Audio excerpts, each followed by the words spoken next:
आज हम आपको एक मजेदार कहानी सुनाते हैं, जहां बिहार का एक लड़का 2 बार से यूपीएससी में सिलेक्ट होने का ढिढोरा पीटकर डीएम साहब से बधाई भी ले लेता है, न्यूज में अपना फोटो भी छपवा लेता है और उसके बाद खुद आकर कह जाता है कि हमने किसी और का रोल नंबर देख लिया था। परिवार के सदस्य माँ और बाप मिठाई खिलाते हैं और पूरी तरह खुशी मनाने के बाद परिवार के लोगों को पता चलता है कि उनका बेटा पिछली बार की तरह ही इस बार भी नटवर लाल वाला खेल खेल रहा है। यह पूरी कहानी खगड़िया जिले की है और खगड़िया जिले का रहने वाला एक लड़का यूपीएससी टॉपर्स की सूची में अपनी जगह बना लेता है और लगे हाथ डीएम साहब फोन करके बधाई भी दे देते हैं। 8-10 लोग उसके घर पर फोन करके पूछ भी लेते हैं कि आखिर वह तैयारी किस रणनीति के तहत करता था और बाकायदा वह दूसरों को टिप्स भी दे देता है और न्यूज में उसकी तस्वीर भी छप जाती है। और इसके बाद उसके घर वाले आकर बताते हैं कि उसके बेटे का यूपीएससी निकल नहीं पाया है, बल्कि उसने किसी और का रोल नंबर देख लिया था। लेकिन ऐसा पहली बार नहीं हुआ, बल्कि इसके पहले भी इसी लड़के के साथ ठीक ऐसा ही हो चुका है। अब मामला यहां पर थोड़ा फंस जाता है कि आखिरकार हर बार इस प्रकार की घटना खगड़िया जिले के उसी लड़के के साथ कैसे हो रही है। लेकिन होता है कुछ लड़कों की किस्मत ही खराब होती है। आगे हम आपको पूरी कहानी बताएंगे। नमस्कार, मेरा नाम है मोहित कुमार सिंह और आप देख रहे हैं हमारा विशेष कार्यक्रम एक्सप्लेनर। अपने सपनों की आशिया को दे एक नई पहचान माँ भवानी डेकोर प्राइवेट लिमिटेड के साथ, जो है ऑथराइज्ड डिस्ट्रीब्यूटर ऑफ कजारिया।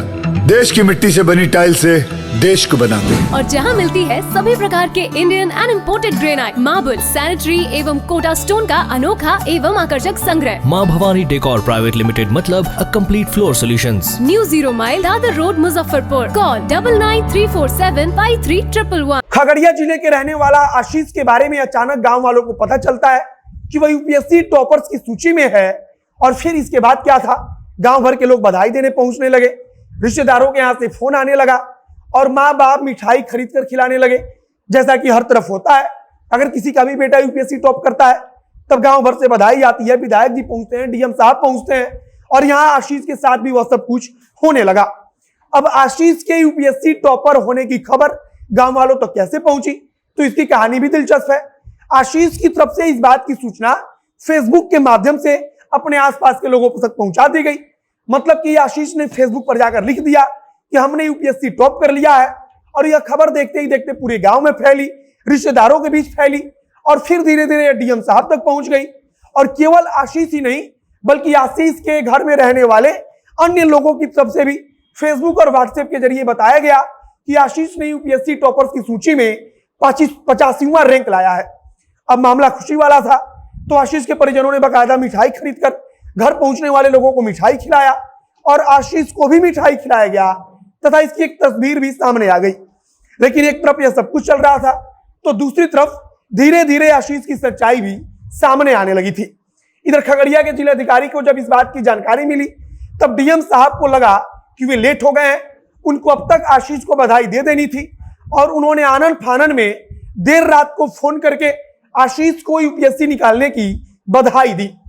आशीष के दोस्त ने इसके पीछे रहकर पूरी खबर को देखा, सुना और उसके बाद उसने कहा कि यह सब कुछ फर्जी है। आशीष यूपीएससी टॉपर्स बना ही नहीं है, उसका कोई रैंक नहीं आया है, बल्कि वह लोगों को गुमराह कर रहा है और अपने परिजनों से, अपने घर वालों से झूठ बोल रहा है।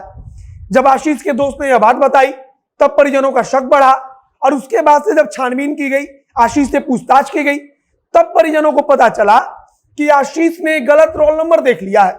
अब परिजनों को आशीष ने कहा कि हमने गलती से गलत रोल नंबर देख लिया। परिजनों ने आकर सबके सामने कहा कि हमारे बेटा आशीष ने गलती से दूसरे किसी का रोल नंबर देख लिया था और इसी के कारण वो कंफ्यूज हो गया था। अब 85वां रैंक आया किसका था, तो अररिया जिले के आशीष कुमार का 85वां रैंक आया था, जो कि पहले से ही डीएसपी के पद पर तैनात है और उन्होंने एक बार फिर से यूपीएससी की परीक्षा दी थी। खुलासा हुआ तो कहा गया कि रोल नंबर मिलाते वक्त गलती हो गई और आशीष ने यह बहाना बनाया। लेकिन इसके बाद आशीष के दोस्त ने बताया कि 2020 में भी यूपीएससी में चयन की बात आशीष द्वारा कही गई थी और उस समय भी न्यूज में यह सब कुछ छपा था। आशीष ने उस समय भी कहा था कि यूपीएससी हमारा निकल गया है, हम यूपीएससी टॉपर्स की सूची में है। उस समय भी आशीष बकायदा न्यूज़पेपर्स में छप गया था, उसकी फोटो छपी थी और अब तक उस टॉपर्स लिस्ट का क्या हुआ कुछ पता नहीं चला। आशीष के परिजन भी कहते हैं कि 2020 में यूपीएससी निकला था सेकेंड रिजल्ट में उसका हो गया था, लेकिन अब तक कोई ज्वाइनिंग लेटर नहीं आया। और इस बार यानी कि 2022 में यूपीएससी टॉपर्स की सूची में तो आशीष का टॉप 100 के नीचे रैंक आया, यानी कि 85वां रैंक बताया गया, और जिसे बाद में खुद परिजनों ने खारिज कर दिया और कहा कि आशीष की तरफ से गलती से यह देख लिया गया था। कुल मिलाकर आशीष की तरफ से यह जानकारी परिजनों को दी गई, परिजनों की तरफ से इसके लिए खुशी मनाई गई, आसपास के लोगों को मिठाई खिलाई गई, लेकिन आने वाले कुछ घंटों में ही यह खुशी फिर से खत्म हो गई। माँ बाप उदास हो गए और आशीष के बारे में पता चला कि इसके पहले 2020 में भी आशीष इसी प्रकार की बात कह चुका है कि वो यूपीएससी निकाल चुका है, लेकिन तब का ज्वाइनिंग लेटर 2022 तक नहीं आया है और 2022 में वो एक बार फिर से यूपीएससी निकाल चुका था। बाकी अब आप आशीष के बारे में क्या कहना चाहेंगे उसे कमेंट बॉक्स में लिखकर बताइएगा। वीडियो शेयर कीजिएगा, फेसबुक पेज को लाइक कीजिएगा और अगर यूट्यूब पर देख रहे हैं तो चैनल को भी सब्सक्राइब कीजिए। मिलते हैं फिर बहुत जल्द अगले वीडियो में। कैमरे पीछे खड़े ओम प्रकाश और मैं मोहित कुमार सिंह। बहुत बहुत धन्यवाद।